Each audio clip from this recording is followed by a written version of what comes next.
Yep, this is it. Moment we've all dreaded. Maxine, we're saying farewell to her after 21 years here at the BBC. She has been at the heart of this channel for many of those. Now, before she goes, let's just have a look at some of her BBC highlights. Bill Clinton says he'll concentrate on domestic issues, but he also inherits the problems of the former Yugoslavia, of Iraq and Somalia.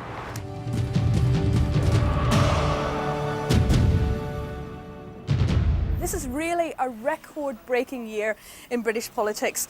There are 3,717 candidates. That's more than ever before. And the Princess is in intensive care. Her reported injuries are concussion, a broken arm and serious cuts to her thigh.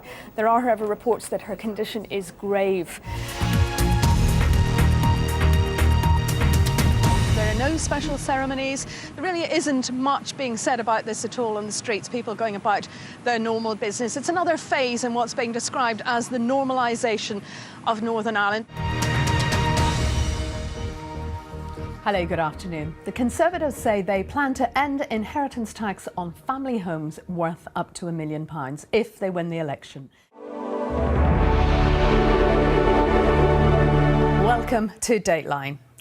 This week, how does the world react to the shooting down of the Malaysian airliner? Oh, hang on a second. I think we're hearing some news here.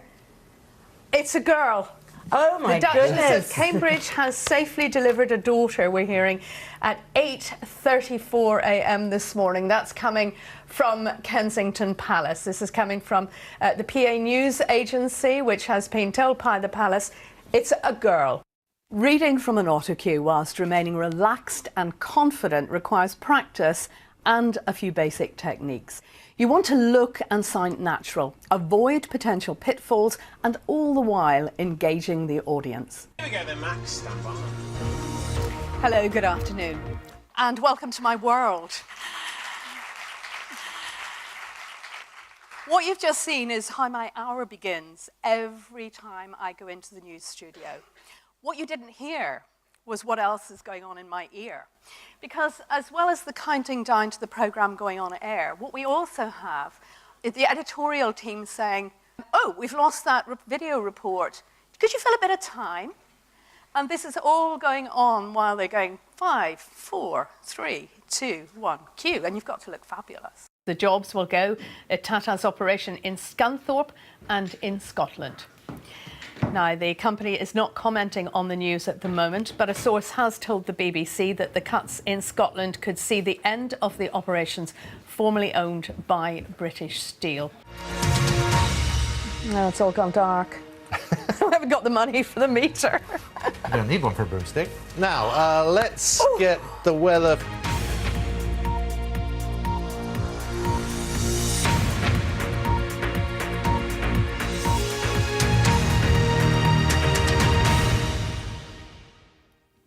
Well, I made the fatal error of asking you all to tweet your responses and messages. Way too many to read out. I'm going to read one. This is from someone you know, Donna Traynor from Newsline in Northern Ireland. She says, an anchor who is distinctive, knowledgeable, unflappable, and always at ease in the hot seat. And again, Roger Mosey, former boss of ours, dependable, authoritative, warm. And what you see is what she is, and it's been a great privilege. Oh. But the trouble is, as ever, she has to get the last word. Yeah, I do indeed, because I didn't want to leave without saying something. This has been the most incredible journey after 21 years. The autocue actually needs to go up a little bit for us. Thank you. I did write it because I didn't think I'd be able to say it without that. It's been fantastic. From my first broadcasting job 40 years ago as a young journalist in Belfast during the Troubles, and then living and working around the world as a foreign correspondent. I've interviewed presidents, prime ministers, pop stars, movie stars, sports stars, and covered many of the major stories in the last 4 decades. I single-handedly, as you saw there, presented BBC News during the night of the death of Princess Diana. I've covered the Clinton presidency, the Oklahoma bomb, the trial of O.J. Simpson, and the Gulf War, to name a few. So I've seen political change, social change, and all the highs and lows along the way. And it's been an absolute privilege to bring you the news. And many of you have been asking where I'm going next. Well, I've decided to return to the freelance world of factual lifestyle and social affairs programmes, documentaries, a bit of feature writing, hosting and keynote speaking. So I want to thank all of my colleagues here at BBC News. Now, they are the people you don't see because they're here behind me. And they are... And you, I suppose, as well. And they are an amazing team. It's an astonishing place to work, and I'll miss every one of them. Thank you for watching over the years, and I know that the BBC News channel will only go from strength to strength, so it's goodbye from me. You got through it. Thank you.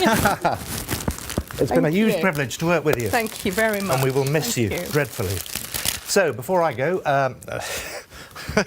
I've actually gone. The weather's ready. Let's get the weather. Matt, get us out of this.